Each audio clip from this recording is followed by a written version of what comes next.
Well, good afternoon, folks. Old Buster coming to you again. I'm sorry, like I said before in another video, I'm sorry I missed a week, but a little under the weather there. So we're going to try to get a few stories ahead a little bit, and you might have to in this week, and you might have to skip a week, but we're going to get back on track here before long. Well, the name of this old story is Crow Creek.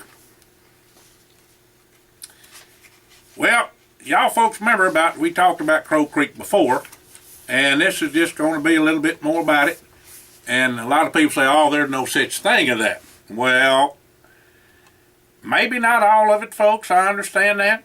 But you remember what I told you, it's all based on truth. Somewhere, somehow, and it has got some truth in it. And where there's smoke, there's fire. So, Walter did a sci-fi down through New Mexico and all down in Arizona and all down in there, and he stayed with them Indians and looked at them for a while too. So some of the things he come up with is what we got in here, and other things people told us. There's some Indian people we know. Well, let's get on with old Crow Creek.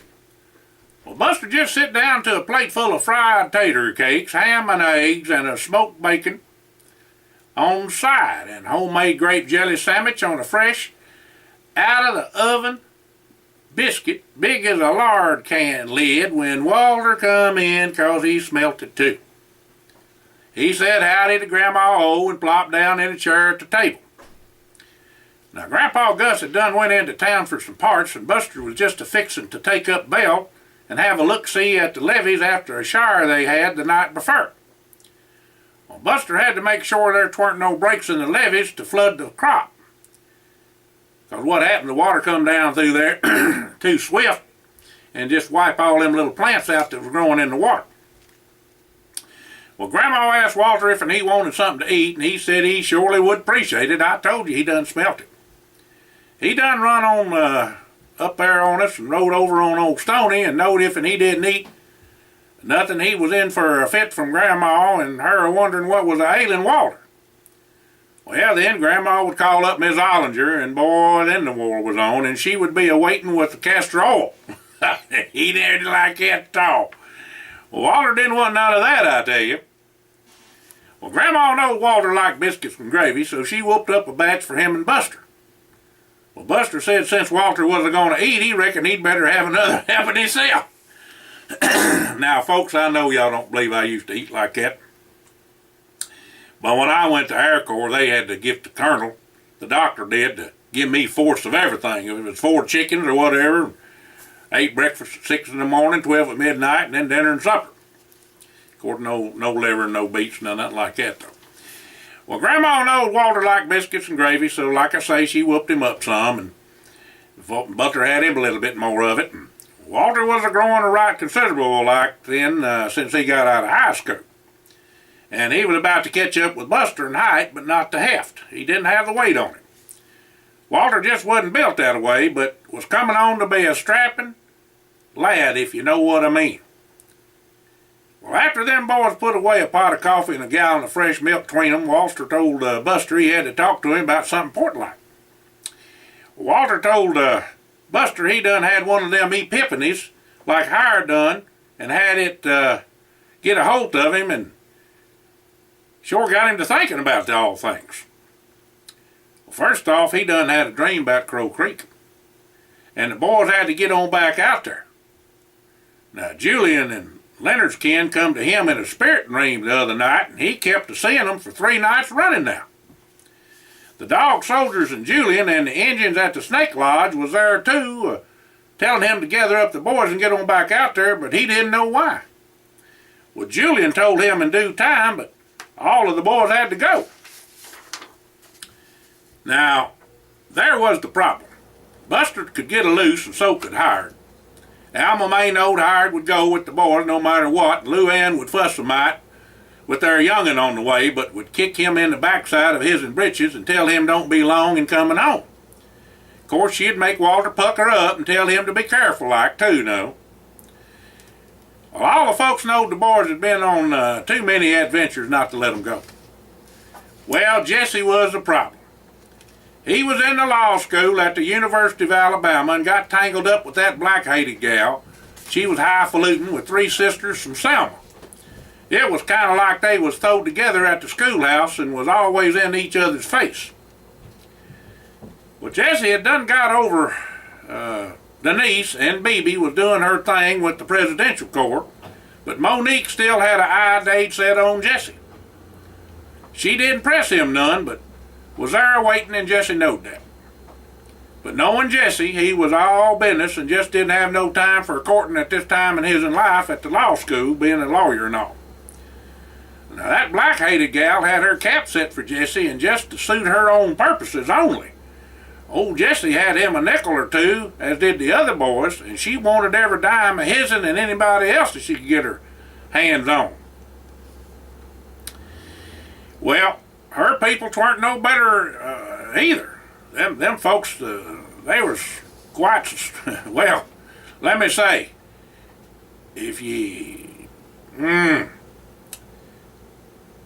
well, let me say this about, they weren't no friends.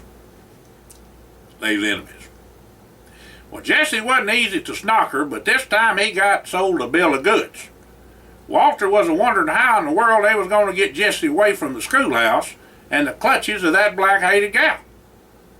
Well, Buster said he'd study on old Cuz there for a spell and could come up with something. Well, Buster was still a sporting Lulu, and she didn't put no demands on him neither, and that gal was smart as a tack too, I tell you. She would always jump right on into anything if and Buster wanted her to, and Buster thought he would gather up all the boys and the gals up together to figure on this to get Jessie loose from Tuscaloosa. Now, Jessie could be a mite stubborn on occasion, you know, and he just might have to get Jessie's ma and pa in on this one. Fact is, he just might do that, he told Walter. Well, Buster got them all together and told the boys and the gals along with Jessie's folks what all was a-happening there at the schoolhouse with Jessie. He was in a pickle and he didn't even know it. Jessie was plumb clueless when it come to women sometimes, even though them pheromones was a-running crazy. Well, Jessie's ma said she sure hated to deceive Jessie, so 'tweren't going to be no lie telling, but she had an idea. Now, Mr. McBrayer was going to be in the hospital for his tonsils to be took out, seeing as he ain't never had that done when he was a little tyke. She was going to tell Jessie she needed him at home for a bit to see his and Pop. Now, that 'tweren't no lie, but it just wasn't going to be till the boys got back from the Crow Creek. Mr. McBrayer was going to hold off till then for his operation. Well, Buster and the boys were going to fly on down to Tuscaloosa in the Queen and pick him up, and then take him on back when he wasn't needed no more at home. Now, all that was true for sure now, just not in Jessie's timetable though. Well, in the meantime, the gals were going to sashay on down to Selma for a little trip and try to get the goods on this here black-hated gal and her sisters and her people. There was money enough for a private investigator kind of feller if they needed it, but the gals was chomping at the bit to get in on the action. Now, Buster and Walter and Hired was going to have everything arranged when they got on into Vernal, so not to have to try to get things together at the last minute. Excuse me, folks. Now, you know Vernal is where they had that place up there they bought, and it's right there on the line of Utah and Colorado by Ashley National Park. And all kinds of going-ons up there. But anyhow, that's where all this took place. And that's a true place now. And there's facts, you can look it up on the internet or anything you want to. There's facts about that place up in there. Skinwalker and everything else. Well, Jessie's ma called him up and told him he was needed at home. Jessie put up a little fuss, but sure enough was going to do what all his and ma said to do. Now, Ms. McBrayer said it weren't going to be for long, and then he could get on back to the schoolhouse. She told Jessie that Buster and the boys would fly up in the Queen and get him so that save some time. She said they would be up on a Sunday afternoon. Well, when the boys got there, Jessie was packed up, not too happy, though, about leaving school right then. You know, he gets right fractious about that stuff when he gets, dead centered on something. Well, Jesse always had something going on in his mind, and it surely had to do with business or schooling. The boys see that black-headed gal when he come up to the plane. Her and her sisters brung Jesse to the airport right next to the schoolhouse, and to tell the truth, she was a pretty good-looking gal and built up right smart too. But you could just tell she used all them so-called feminine wiles of hers to her best advantage. The little perky sister seemed like a fair enough person, but you just couldn't tell from how they was acting. Well, the boys never seen such a show as put on when Jesse was a-leaving. They was worser than 2 for a penny egg-sucking hound dogs so's it would gag a gopher. Plumb pitiful-like. Now, how Jesse fell into that trap, they'd never know. Boy, howdy, they sure needed Monique up here and pronto. Now, Jesse piled into the Queen in the back, and Hired did the flying. Walter was beside Jesse and got to telling him about his dream. Well, Jesse told Walter he ought to go if he felt that strong about it. Well, Walter said he was right glad to hear Jesse say that, and asked Hired and Buster if they felt that way too. Well, they said sure shooting, and then Buster piped up and told Hired to head to Queen West. Ha! Lord, them boys, I'm gonna tell you their best. Now, Jesse said he didn't mean that he could go, but they could. Walter said they all had to go, or it wasn't gonna be right with Julian and the dog soldiers. Well, Jesse said he wasn't gonna go, but all 3 of the boys said he didn't have no say. He was outvoted. Well, Jesse was a fuming, I'm a-telling you, folks. He hollered to him that he had to see his and Pa. Well, Buster said, now, cuz, your Pa said the doctor said he could wait till we got back and then you could help tend to him. Well, old Jesse was a spitting fire, I tell you. What about my schooling and business I got to tend to? Well, Hired said, Jesse, it'll wait to end the conversation. That's what Hired told Jesse. And of course he was flying, and ain't nothing he gonna do to get him to change his mind. The boys all knowed once that Jesse got into the fray, he'd change his mind, but that dang black-hated witch, believe her name was Janice or something like that, had done deviled Jesse up something terrible like. Them sisters was a-helping her too, just a prodding everything along. Now that Jesse was a-sporting the gal, what I mean, not that because he wasn't sporting her at all, I can tell you that for a fact. But she had her hooks in it to him deep, too deep, it seemed. The boys were going to fix that come hell and high water, cause they knowed the good Lord was a-willing and the creek wasn't going to rise, leastways not yet. Well, Buster told Jesse that he had a new job, and Jesse was all huffed up and all, and asked what was that. That's what he said, just what was that now, Buster? Buster said he had a brand new position. Senior Executive Assistant. Who's that? What's that? Fur asked Jesse. I was hired by Southern Natural Gas by Mr. Jesse McBrayer Sr. for Jesse McBrayer Jr. For Pete's sake, said Jesse, what's all that about? Well, Buster said his main job was to say one word. What's that? No! And he was going to be Jesse's new roommate at Alabama. Ha! Ha! Of course, it'd be hard put for Buster to leave Arkansas, but he'd go there if he had to. Now, Jesse was fit to be tied, I tell you, and the boys was just a howling and laughing like I'm laughing now, 'cause I can see it all now. Ain't no way out for Jesse, said Hired. Buster is just too big. He'll sit on you and you'll be in cousins and all. Now family's involved.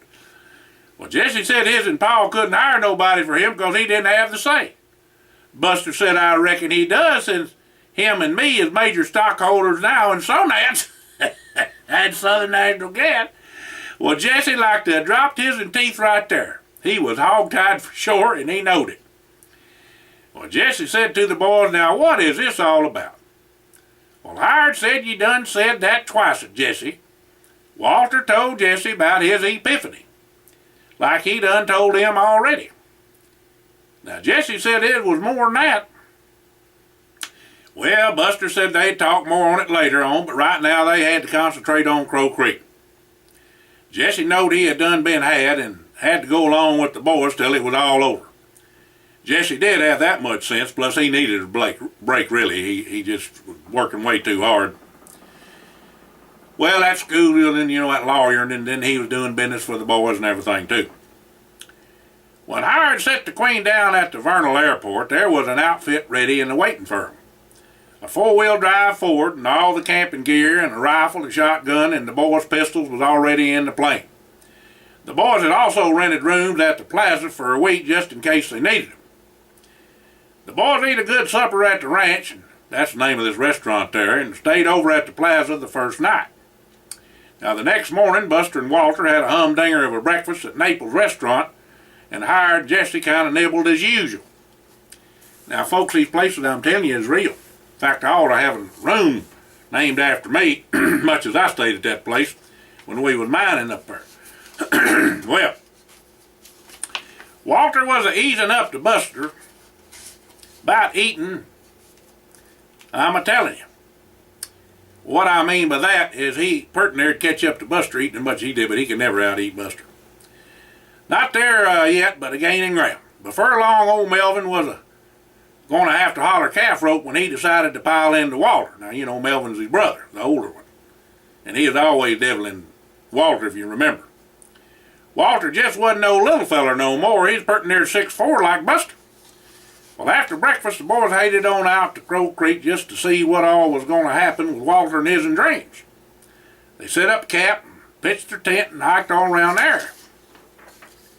On top of the mountain, they met a feller that just come off the trail in a 4-wheel drive Dodge, and he was with another feller that was a mite wall-eyed. The feller stopped and began to visit and introduced himself as Nimrod Ott. And the other feller was Tony. No last name, just Tony. Said they was just enjoying the country and was from these parts and asked what all the boys was doing there. Well, the boys said they had been there a time or two whilst traveling through and just enjoyed the peace and quiet of the place and come for a few days for a rest up. Well, after a bit, old Ott and Tony left on out. The boys hiked on back to camp. Lo and behold, reckon who's there? Julian. Walter walked up to Julian and told him they was all there just like he said to be. Well, Julian said he knowed they'd be in there and he needed to tell them a story of gold. Well, Julian started to tell with his appreciation of the boys and their spirit. Him and the dog soldiers was sent to ask them to take care of this little piece of business for them. There was just some things the spirit world needed a hand in. Now, you just got to understand, this just wasn't all the work of the good Lord, even though he was the ramrod of it all. But he just allowed some things to go along till he just had to step in.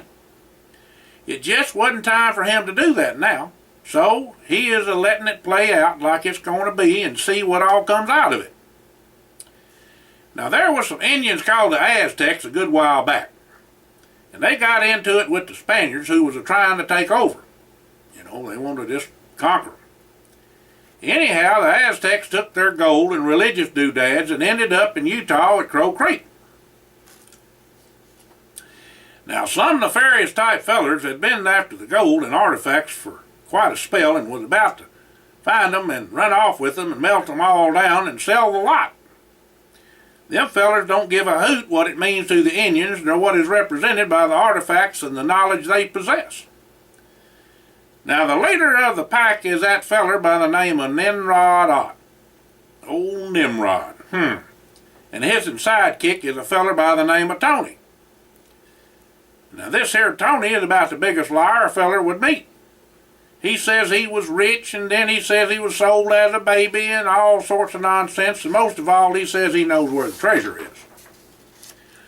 Well, it just so happens these two Nimnuts, they is called, that calls of Nimrod, and they are nuts, have been about stumbled on to where the treasure's hid. Now, they got to have some help because they ain't got no money, so you got to look out for them. Now, the powers that want to be here, you all boys, to get the treasure and keep the gold and do good with it, but give the artifacts to the Indians. Now, that's what the dog soldiers and everybody else wanted them to do. Old Black Kettle. Well, there's a little twist to all this, so listen up. You got all kinds of folks in this deal trying to get the gold artifacts and some technology that was given to the Aztecs by some fellers you don't know about and don't need to right now. The technology will be kept by y'all till I give you the word of what to do with it. This feller, Nimrod Ott, is going to come after you and hit you up for a good piece of change. I want you to go along with it, and Walter is going to record what is said and done with a hidden tape recorder and camera in his pen. Now your friend Dalton is going to slip it to Walter, and he is to just act like he don't know him, and if he sees him, but most probably he won't. Now there's another double crosser going on too with old Nimrod and a feller named Ronald Richkoff. Now there's a pair to draw to. One knows and one thinks he knows. Now like I said, there's going to be some twists and turns, but you just got to keep your eye on the ball and only trust those you know, no matter what. Now boys, I know all the things y'all have done and been through, but this is by far the most important to y'all and the world, heck, the universe. If you need me, I'll be there. Good luck, keep the faith. One other thing, Jesse, a word of caution. Listen to your friends. Well, the next morning, Howard and Walter went back into town and cleaned up a mite at the room and decided to look in on the Queen to make sure she was ready to fly at a moment's notice. Whilst checking over the Queen, Walter spied a pen in the front passenger seat and right off noted it was the pen he was supposed to use. Danged if that wasn't fast. Well, before Howard and Walter left on out of town, they stopped by the Walmart and picked up a few things they needed at camp, and then headed on back out for the 24-mile drive back to Crow Creek. Well, when they got there, Jesse and Buster was sitting around the campfire talking to guess who? Nimrod and old Tony. Tony was a-lapping up a beer, and Nimrod and Buster and Jesse was a-drinking coffee. Walter and Howard sat on down at the camp table, and Walter took out his new pen and set it down aimed at Nimrod and Tony. Now, Nimrod said howdy to Walter and Howard, and he said they was just in time because they wanted to share a story with them. Now, Nimrod started it off and then told Tony to pick it up from there about the lost treasure of the Uinta Mountains. The Ottism was sure in high gear from then on. Boy, I tell you. First off, after the tale about knowing where the gold was and what all they could do with it, helping the Ute Indians and around here and saving the world, then come the clincher. Now, old Nimrod and his bunch done run out of money and wanted to partner up with the boys if they was interested. Well, Nimrod then reached into his backpack and pulled out 4 gold bars. He said they come from the treasure. Now, how he got them was a story in itself, but he couldn't get them now without anybody's help. He said he got them from some half Indian that had been in the war and was a drunk but knowed of the gold. Well, Nimrod said he befriended the feller and give him the bars and told him where the gold was in.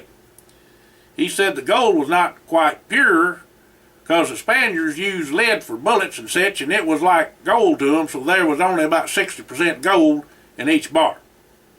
Said the bars was sand cast too, and they was rough looking like, and that was why.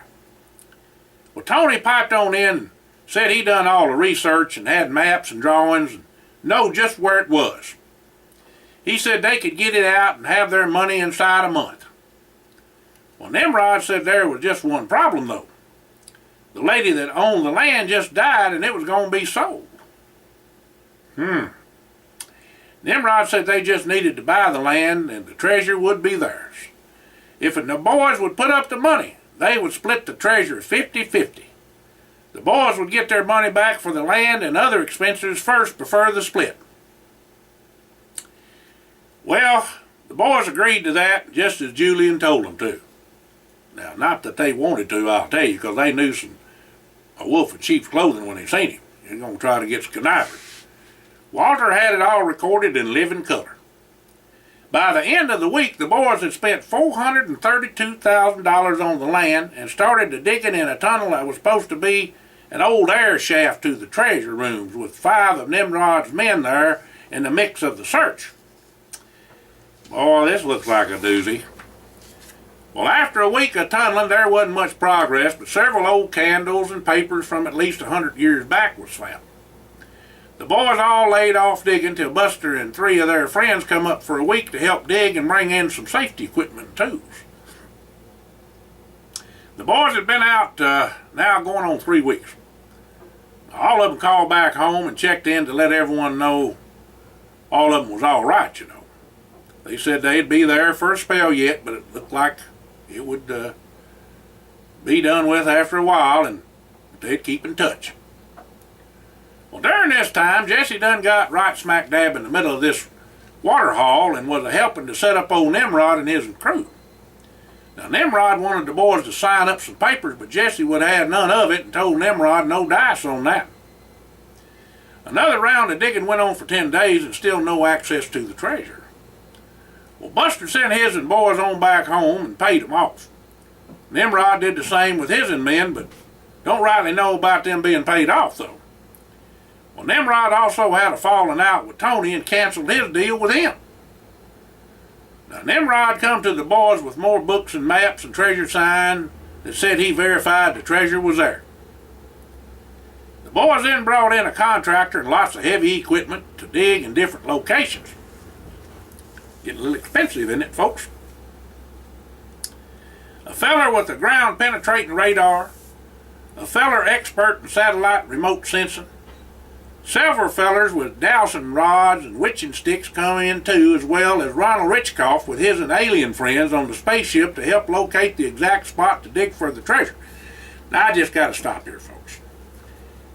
Now, I told you this was based on truth, and it is.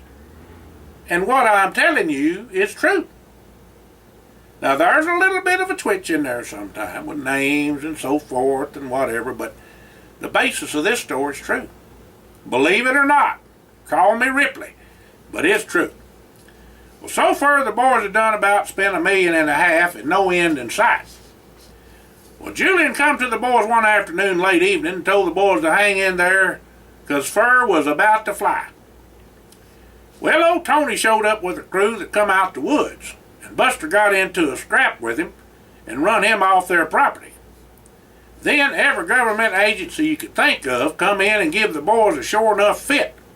Of course, old Nimrod was nowheres to be found.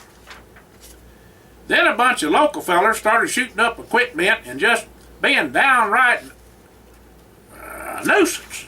Folks from everywhere, it seemed, come on the property thinking it was their right or was BLM land open to the public. BLM is Bureau of Land Management, government. Not so. The boys had the deed and had to get the law to patrol the area to keep them away. Even new locked gates didn't help much. They come in anyways. Jesse had Lamar Green handling the legal matters for him, and the boys even had permanent rooms at the plaza named after them. They'd been there so long, I told you.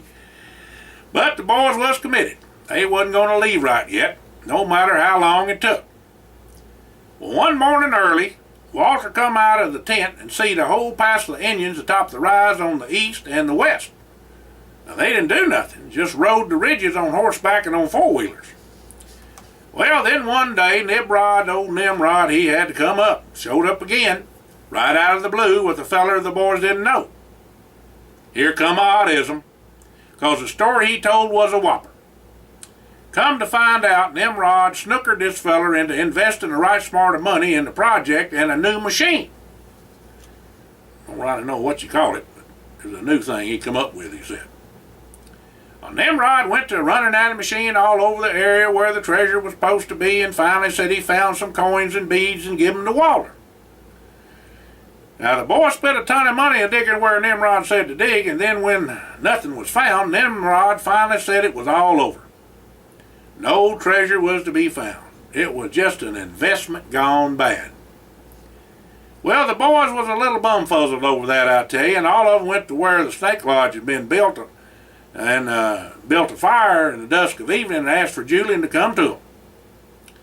Now, as the boys were sitting around the fire, Julian come up behind them and sit right down Indian style and told them it was all about to come to a head.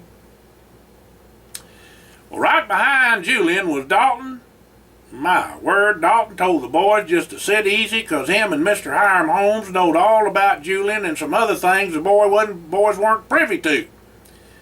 Now, both Julian and Dalton told the boys there was a message for them, and it was from some folks they know, and it was to hold the line. Boy, that didn't get the hackles coming up on the back of their heads, I'm telling you. Well, the boys knowed they just had to do that, and told Dalton and Julian not to fret none, that they wasn't going nowhere. They'd lay right in there, money, no money, or whatever. Well, the boys had money back in, a little bit. Walter told the boys that they was going into town to find a rat tail drill. Well, they loaded up, and when they got to their rooms to clean up a mite, there was a feller there with some papers for them. Well, Jesse took the papers for all of them and immediately sent them to Lamar Green. It was a lawsuit from the feller that come with Nimrod, and he was a-wanting the land and what was in it. Well, this was a heck of a twist for sure. That feller didn't have nothing to do with the boys at all. Nimrod and his and them nuts was behind this for sure. That feller wanted all the cake and eat it too, if there was cake, but that wasn't going to happen. Well, Walter found a rat tail drill and had the man come on out with his and drill to the diggings the next morning. The boys all hunkered down with the feller over coffee and decided to move over 25 foot. Something just didn't sit right with where Nimrod was wanting them to dig. Them aerials and that radar showed a what you call an anomaly, and that is exactly where the boys were going to have that feller drill. Now, the hole would be 36 inches in diameter and would allow a good look-see with a light and a camera. Well, at 51 feet, they hit the cavity. Now, there was a room, sure enough, and some activity had been going on, looked like to them, recent-like. Now, Jesse lowered himself down in that hole and took a gander. He could squeeze in there, a little fella, like it was. There was sure enough evidence that somebody had been in the cave.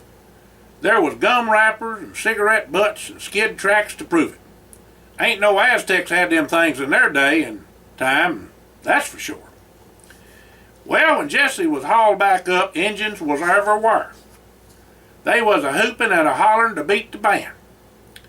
Rifle fire and arrows was a flying around like a buzzing from a hive of bees. The boys was in a pickle for sure, and the driller and the boys hunkered down behind the drill and said some mighty serious prayers. They didn't have their guns on them and no way to defend themselves at all. But here come the dog soldiers to the rescue. Now the tussle was on, I'm a-telling you. It give the boys time to get to their guns out the tent and get on into the ruckus. Well, 'tweren't no need. Old Black Kettle and his and men routed them Utes and left many of them a-laying time it was all over with. These here must be the bad Injuns, Howard said. Sure glad them dog soldiers is on our side. This is the second time they done saved our bacon. Now, Jesse radioed the sheriff to come on out and see the dead wounded. The driller was interviewed, and he said he didn't see nothing because he was hiding in the tracks under the drill. Now, the sheriff said that the boy sure done some damage to that bunch of hostiles, but where did them arrows come from and Tommyhawks too? There just wasn't a good answer for him, but Dalton had heard the call on the radio and took care of the sheriff along with Mr. Holmes. That part was cleared up in a hurry. Now, Dalton said that some traitors in the government, namely from DARPA and the Pentagon, had stole the gold and the technology that had to be recovered. Them fellers was in league with a bunch he just couldn't let the boys know about yet. Well, that didn't last long. About that time, the clouds began to dissipating and fireworks was going off all across the sky. Richkoff come running up about that time, too, and hollered he wasn't no part of Nimrod and there was going to be hells a-popping right about now. Now, Dalton bulldogged Richkoff and hollered for the driller to lower them all into the treasure cave. Now, all the little fellers and mediums like Walter went right on in with no problem. Dalton stayed up on top and was helping Buster get down when him and Buster just disappeared. Poof! Richkoff said the general of the Intergalactic Federation must have saved them from the blast. Heck, everything went haywire. GPS and watches and cameras and cell phones went crazy. The cell phones fried, the watches went backwards, the GPS showed a mile and a half off, and cameras wouldn't work. What the dickens was going on, said Hired. Well, Jesse told Hired he had an idea and snatched up Richkoff and told him to spill the beans. Whew, now Jesse could get right fractious sometimes, and that sometimes was now. Now Richkoff told Jesse and Hired that there was a technology that was given to the Aztecs a few hundred years ago, and whoever had it could pretty near rule the world. Now Hired asked Richkoff who give it, and what world was he talking about? Boy, I know y'all think I'm crazy, but we've talked to some folks. Richkoff and his said this world and alien beings from another world and another dimension. Well, boy, that's about all they could take, I guess, but they had to listen to it. Now, this was sure enough Buck Rogers stuff and awful hard to swallow, but the proof was in the pudding. Well, Buster and Dalton was gone, and all hell was breaking loose topside. The driller just fainted dead away, not to be a bother to nobody. Better that way, Richkoff said. Poor feller was some scared to death. It seemed like an eternity, but Dalton and Buster was beside him in just a few minutes. Well, Hired hollered to Buster, "How in the devil did you get down here?" Buster said to Hired he needed to watch Star Trek for the answer to that, he reckoned. Oh, man, he just didn't rightly know. Well, whilst they was all down in the treasure cave, Dalton set them all down and commenced the confab. Palavering first off, ain't no mention of this, none of this, ever to be told. Richkoff, your hide is iron now, and one wrong move, and you'll be dealt with by our friend Devane. Well, Richkoff told Dalton he just didn't know who was who, and that's why he was so secretive. Dalton said they had his number for years, but now the fat was in the fire, and he had to make a little trip to see Mr. Holmes before this was all over with. Boy. Well, Richkoff said that was no problem. He welcomed the opportunity to see Mr. Holmes. Well, if he did or if he didn't, he was going to see Mr. Holmes, and he better be straight or he was a goner. Well, Hired, Walter, Buster, and Jesse knowed for a fact that to be true, and knowed Mr. Holmes would do what was best for the U.S. of A. Now, Dalton said to Buster if he didn't mind, would he tote the driller out the cave, just follow him. Poor feller. Dead to rights, but he was not really dead. He was just out cold. They all come out the cave from the northwest tunnel, and they was a fur piece from the camp, though. Well, Buster set the driller down and got some water from a trickle of a spring coming out the mountain and wetted down the driller's face. He come to just a blubber. Buster calmed him down and told him he just had a little knock on the head. They told him that the sheriff come and all the fracas was over. Well, that driller shook his and hayed and just didn't get to where they was and how they got there, but Dalton said they had to hightail it out of there after the shooting started. They was safe now and going back to camp. They done just that, and the driller packed up and went home. Well, Walter paid the man and thanked him for his good work. The feller said if they ever needed a hole drilled, that he was retired. Oh, boy, I remember that. Their drilling was way too much drama and just too much for a feller's heart to take. Well, Dalton told Richkoff to take on off and got where he would be the next day and to expect him or someone to fetch him. Dalton told him he better be there or else now. Richkoff said he sure enough would be. Now, before Richkoff left out, he told Dalton that he heard a name one time whilst Nimrod was a-talking quiet like on the phone. Nimrod didn't know he could hear him. The name was Laney. Dalton nodded and said he'd see him tomorrow. Then Dalton commenced to tell the boys about what all was going on. But before the story was told, Dalton called up Mr. Holmes on the sat phone so they could hear what he had to say first. Well, Mr. Holmes got on the line and Dalton put it on speaker so all the boys could hear. Seems like Nimrod was a double and triple crossing everybody. But he didn't know what he knowed about all of it for sure, because he was just a pawn in the scheme of things. Now, Mr. Holmes didn't want the boys in on all of what was happening, but it got plumb out of hand, so many factions in the mix trying to get the upper hand. Now, here's the lay of the land, as Mr. Holmes told it.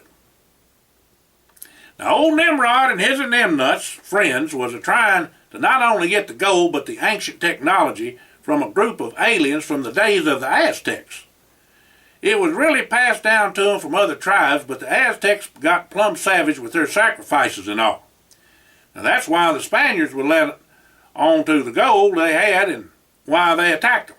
The technology didn't mean nothing to the Spaniards, but it was the gold, and that was what they wanted.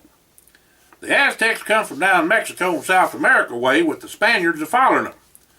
There was one heck of a battle in southern Utah, and the Aztecs got away to where the portal was.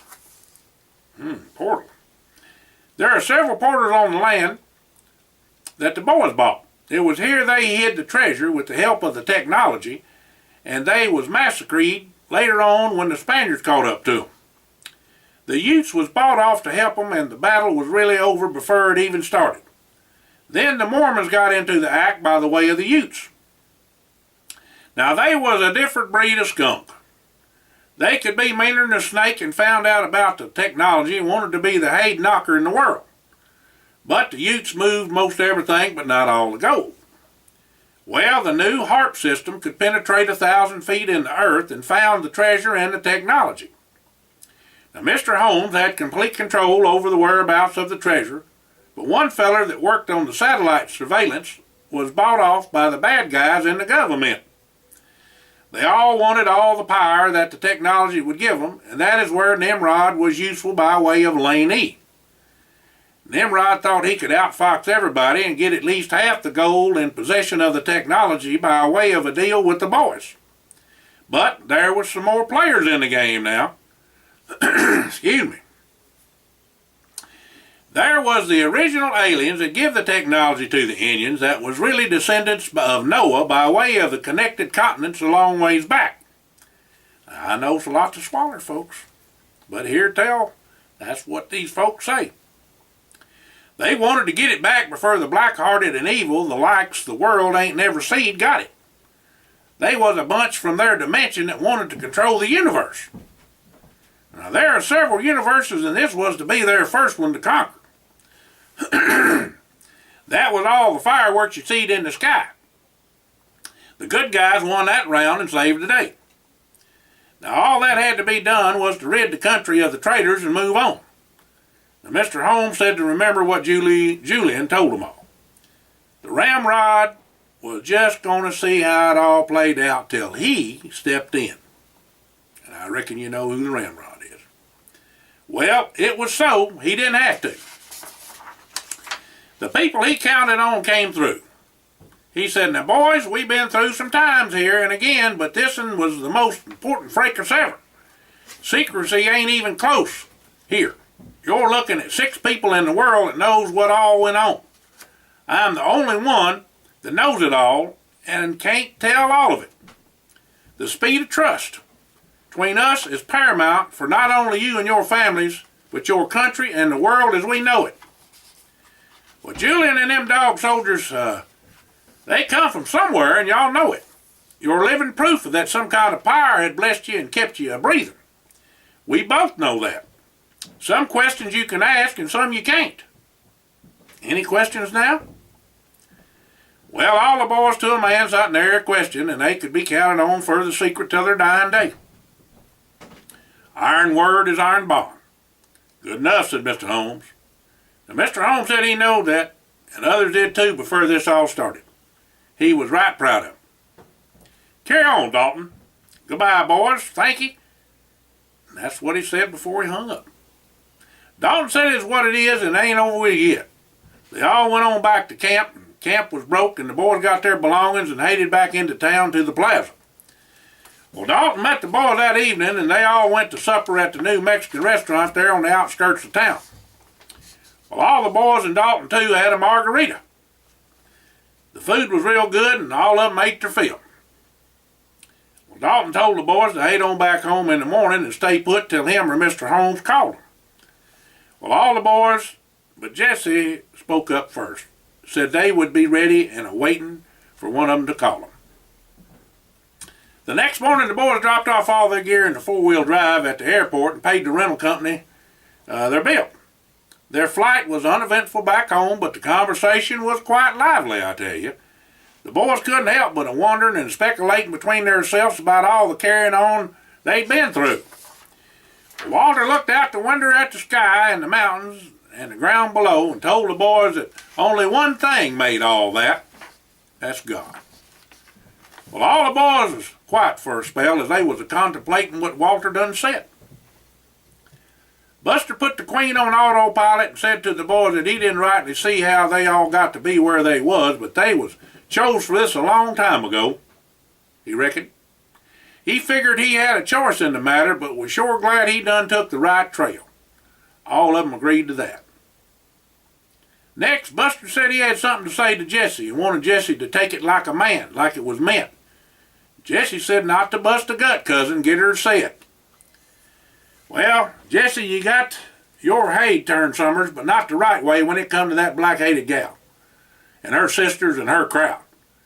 They ain't never going to do nothing but do you misery. That black-headed girl, Janice, whatever her name was, knows you got money and knows your shortcomings. She ain't for nobody but herself. She don't care one whit about you nor nobody else. Now, cuz I see three of the best women in the world that love you dearly, and this one ain't one of them. We all know you ain't ready to settle down quite yet, but you got blinders on now. Well, Jesse piped up and said they is just friends. Walter and Hired hollered at Jesse that if you got friends like that, you don't need no enemies. Well, Buster went on to say that the gals and Jesse's ma and pa done some investigating. They didn't want to get in your business, but your hide and heart was at stake here, and they love you and they don't want no harm to come to you, plus they got lots invested in you, boy. Jesse, this just has to be said. So don't go getting all riled at me and the boys or the gals or any of the folks. We know you'd do the same for us if and we was a them nuts like the ones we've been dealing with. Oh, the gal and all her people are just gold diggers. They'd do anything for money. Buster said, Jesse, just let me ask you a question. Have you give any money to that Janice gal or any of her kin for any reason? Well, Jesse just hung his and hayed and took a deep breath and said, yep, enough said. I'm just telling you that I got word at the plaza what all them people has done, and you sure wouldn't put up with none of that. Well, then Jesse went on to tell the boys how it all come about. And now he didn't love that gal none, but kind of felt sorry for her and her people. She and her sisters always helped him out with some business and school matters when he was overloaded. They all kind of run together and they was fun, and he was treated like he was one of them. He was a mite lonely at school and plumb wore to a frazzle too. Jesse admitted that he'd seen how they treated other boys and the nasty things they said about them, and he knowed they was good fellers but just didn't have no money. Jesse said he seen where they would take all a feller had and move on to another. He didn't like that so much, but they always had an excuse for their actions. Well, Jesse told the boys he was sorry and appreciated them taking care of him when he wasn't seeing straight. Well, Hired said, Jesse, tomorrow is another day, and there is more important things to consider than a woman with no conscience. Lesson learned. Walter said, Jesse, little Annette said she's got a surprise awaiting for you. By the way, the gal said if you couldn't handle that black-hated gal, they'd be more than happy to do it for you. Boy, all of them laughed on that one. All the boys knowed what them gals could do when they got riled. When they landed, Buster's Ford was there at the airstrip waiting for him to get home. Now, Walter had called the house when they stopped to refuel and knowed what all was going to happen. Well, all the boys piled on into Buster's Ford and went on over to the McBrayers. Jesse's birthday was September 14th, and that was today. When they all walked into the house, it was already dark. When Jesse opened the door, a whole passel of folks jumped up and hollered, surprise, surprise, happy birthday, Jesse. Well, old Jesse was plumb flabbergasted and disconfobulated. The first one to Jesse was his and Ma, and then his and Pa shook his in hand. After that, the crowd kind of parted, and a vision of pure loveliness stood there in front of Jesse. It was Monique. Jesse knew right then and there where his heart was, and that he knowed what direction he was going in when he settled in, if and she'd wait for him. Well, everybody had a high old time, and the old McBrayer was a flowing real free like. Of course, all the women folk kept their eyes peeled on the boys and their paws. They didn't want none of the men folk getting too frisky, you know. Well, Grandpa Gus was a cutting a rug in a waltz and then a polka and having a ball a dancing with Grandma. The band was some fellers from town, and after a bit, Buster handed Jesse his fiddle. Reckon nary a word was said and a person stirred while he played the song for Monique, Howard and Alma May, Walter and Lou Ann, and Buster and Lulu. Time that was over, there wasn't a dry eye in the house. Monique got up and kissed old Jesse till the boy about turned blue. Before she turned him loose, she whispered to him that she loved him and would be a-waiting if and he wanted her. Well, Jesse got a bit teary-eyed and smiled as he told her to wait. He'd be round in a bit. Well, after that, Jesse got all the boys' folks out in the middle of the dance floor and played a special tune for the folks. All the boys gathered round Jesse, arm in arm, and began to sing to the tops of their lungs. Now, of course, Buster was a caterwauling, but nobody noticed. The rest of the folks there joined in, and Jesse turned the music back over to the band. Well, Buster hollered for everybody's attention. He said that somebody here might have thought they was forgot, but he wasn't. There is another feller here that has a birthday today, September the 14th. Howard, just look up in the sky. Well, the whole passel of folks at the party went to looking out the windows and running outside for a look-see. Now, Buster grabbed a hold of Howard and told him to take a gander up there pointing to the sky. There was a flyover by the Thunderbirds and the Blue Angels and the Golden Knights paratroopers. About that time, a whole passel of folks that had worked and flown with Howard come in along with Mr. Holmes, Dalton, Devane, Horace, and Alfred. Then a special guest come in and was needing no introduction. The President of the United States of America presented Howard with his wings in the United States Air Force, along with another set of wings, chicken wings they called them. Howard was made a full colonel in the United States Air Force. Howard was just plumb flabbergasted, speechless. Well, Buster slapped him on the back and said it looked like he was going to have to talk for the boy. Well, Howard spoke up and said, not this time. Howard saluted the president and then thanked everybody for them a-thinking of him. Well, Big Jim and Shirley, along with Alma May, was just a-beaming. All the boys gathered around Howard and began to shaking his hand. Now, Mr. Holmes presented Howard with a plaque and certificate signed by him and the president for his service and contribution to the U.S. of A. and advancement in the field of aeronautics. Now, all the folks stayed late after all the people left on out and discussed what all had happened whilst they was gone. The boys just up and flat out told their folks they couldn't tell them all about it, and the folks knowed Mr. Holmes had something to do with all that, and it's okay. They'd been there with him before, knowed he was doing right about all of them, and they had the speed of trust. It was going on about 2 weeks when Dalton called and asking if the boys could fly on up to Washington to visit Mr. Holmes, Mr. Hiram. They said they'd be there tomorrow afternoon. Well, when the boys landed, Dalton picked them up and carried them to Mr. Hiram's office. They all got seated and was introduced to a feller that Mr. Hiram said was a federal prosecutor by the name of Tom McSwain. Mr. McSwain told the boys he had a few questions and asked if and Walter had the Camry with the recordings on it and if and Jesse had the land papers. They give them to Mr. McSwain, and then he told them that he already been in touch with Lamar Green. There wasn't no more lawsuit from that Peckerwood from California that was with them nuts Nimrod. He'd been dealt with. Nimrod's autism done caught up with him. Mr. McSwain was a prosecuting Nimrod Ott for so many charges he'd be lucky to count them all if he lived to be 1,000.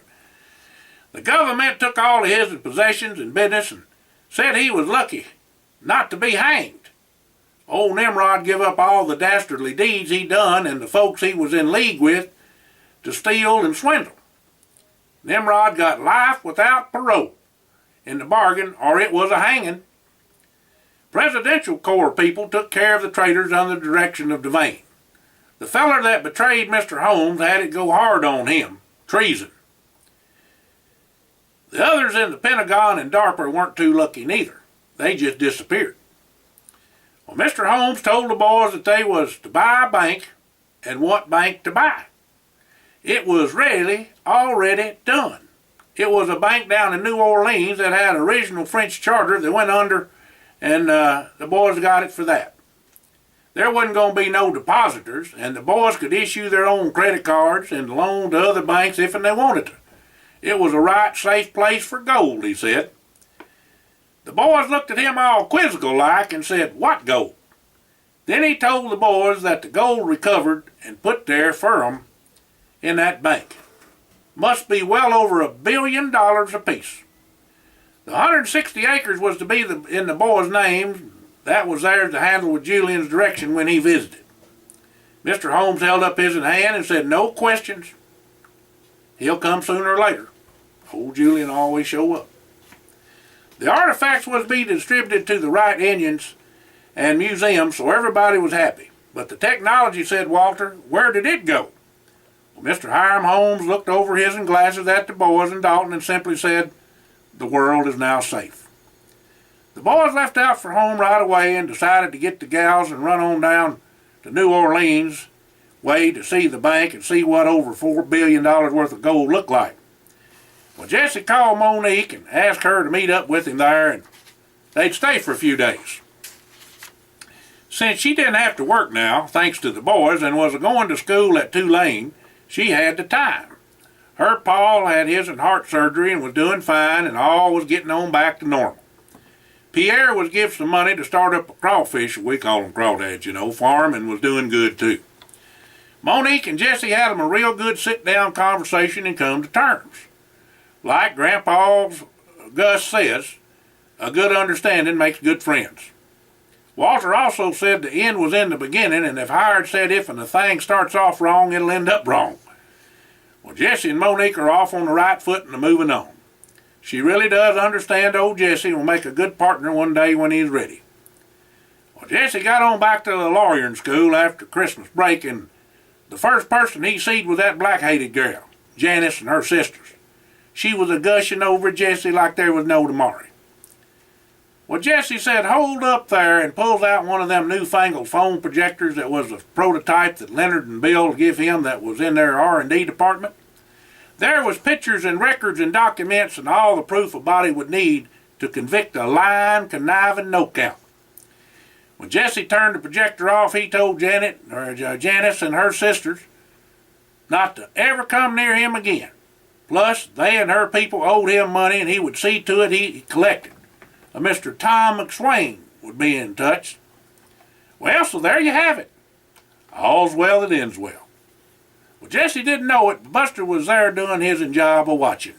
He was the senior executive assistant. Now, y'all have a blessed day, and we'll get back to another story real soon. Goodbye now.